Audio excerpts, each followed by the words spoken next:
Hello friends, exercise 8.2 से question number 3 करेंगे। Write the general term in the expansion of X square minus Y whole power 6। इसकी general term आपको लिख के दिखानी है। तो जनरल टर्म डायरेक्ट ही बोल दिया, तो जनरल टर्म का ही इसके अंदर फॉर्मूला लगेगा। तो पहले मैं जनरल टर्म का फॉर्मूला लिख देता हूं। General term of A plus B की पावर एन, इसी फॉर्म में होता है आपकी बाइनोमियल थ्योरम। पहला नंबर प्लस दूसरा नंबर सारी होल पावर एन हो गया। अगर इस फॉर्म में है तो इसकी जो जनरल टर्म है उसे हम लिखते हैं टी आर प्लस 1। और ये क्या होती है बराबर?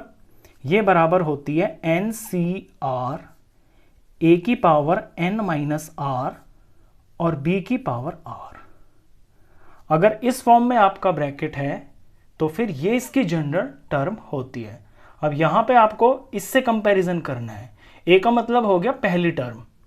यहां पे ए की जगह पे आपको वैल्यू भरनी है एक्स स्क्वायर की। मैं साइड में लिख देता हूं कि यहां ए की जगह पे आपको एक्स स्क्वायर भरना है और बी की जगह पे आपको भरना है माइनस का वाई, क्योंकि ये नेगेटिव में है ना, तो माइनस वाई। और एन की जगह पे फिल करना है ये 6, ये जो पावर होती है, तो एन की जगह पे 6 भरना है। और आर की तो कोई वैल्यू इसमें दे नहीं रखी, ये तो जनरल फॉर्म में लिख रहे हो आप, तो आपको ये तीन चीज़ें इस फॉर्म में भरनी है। तो लिख लेते हैं हम इसको, इसकी जनरल फॉर्म, जनरल टर्म। तो ऐसे लिखेंगे हम। अभी मैंने जनरल टर्म ए प्लस बी की एन का फॉर्मूला लिख के दिखाया। अब मैं लिखूंगा general term of this, general term of इस एक्सपेंशन की मैं जनरल टर्म लिख के दिखाऊंगा। तो सिंपली मेरे को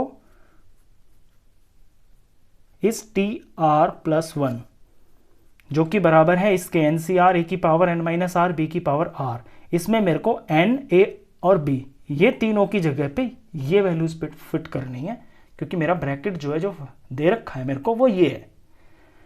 तो एन की जगह भरना है मेरे को 6, सी कॉम्बिनेशन हो गया, आर कुछ भी नहीं है, आर को आर ही लिखोगे आप। ए की जगह मुझे भरना है एक्स स्क्वायर, और एक्स स्क्वायर तो है ए की जगह पे और इसकी पावर है एन माइनस आर, तो ये पूरा ब्रैकेट लगा के इसके ऊपर मुझे एन माइनस आर लिखना है। तो एन है मेरा 6 और माइनस में आर। अब है बी, बी की जगह मेरे को लिखना है माइनस वाई और इसकी पावर है आर। ये मैंने ये लिख लिया। बस इतना ही आपको ध्यान देना है इसके अंदर कि आप एन ए और बी की वैल्यू को प्रॉपरली इसमें फिल कर ले। अब इसे हम सिंप्लीफाई कर लेते हैं, वही आपका आंसर होगा। तो इसे सॉल्व कर लेते हैं। यहाँ पे लिख रहा हूँ मैं 6CR एज इट इज़ रहेगा, क्योंकि खोल तो सकते नहीं आप, आर की वैल्यू आपको पता ही नहीं है। तो 6CR ये हो गया। इसको आप सिंप्लीफाई कर सकते हो, एक्स स्क्वायर और इस सारे की पावर 6 माइनस आर है। तो जब पावर की पावर होती है, लॉ ऑफ एक्सपोनेंट आपको पता होगा, पावर की पावर मल्टीप्लाई हो जाती है। करके दिखा देता हूं, जैसे एक्स स्क्वायर है तो इसकी मल्टीप्लाई हो जाएगी 6 माइनस आर से, ये पावर है और इसके ऊपर भी ये पावर है। तो एक्स 2 की मल्टीप्लाई पहले 6 से होगी तो 12 हो गया, फिर 2 की मल्टीप्लाई माइनस आर से होगी तो ये -2r हो गया। तो जब 2 को मल्टीप्लाई 6 माइनस आर से करेंगे तो x की पावर हो जाएगी 12 माइनस 2r।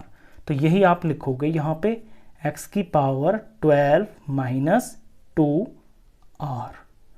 y पे आते हैं, y है यहाँ पे माइनस वाई, इसकी पावर r। अब इसको मैं थोड़ा अलग कर सकता हूँ। जैसे ये जो माइनस है ना आपका, इसका कोफिशिएंट तो यहाँ पे 1 ही है, माइनस है तो -1 कोफिशिएंट हो गया इसका आगे का। तो ये नंबर में अलग कर लेता हूँ कि -1 की पावर r, और y में अलग लिख लेता हूं, ये पॉजिटिव y, इसकी भी पावर r। ये मैंने अलग इसलिए कर लिया कि इसमें ये नंबर है, इस नंबर को अब मैं आगे लिख सकता हूं। तो -1 की पावर r है। नेक्स्ट स्टेप में मैं क्या करूंगा कि इसका जो आपका रिजल्ट आएगा वो या तो पॉजिटिव हो सकता है या वो नेगेटिव हो सकता है। डिपेंड करता है कि r की वैल्यू क्या होगी। नेगेटिव हो सकती है, आपका आंसर नेगेटिव तब आएगा अगर r की वैल्यू यहाँ पे ऑड होगी। इवन तब आएगा अगर r की वैल्यू इवन होगी। तो -1 की पावर r को मैं सबसे पहले लिख लेता हूँ आगे।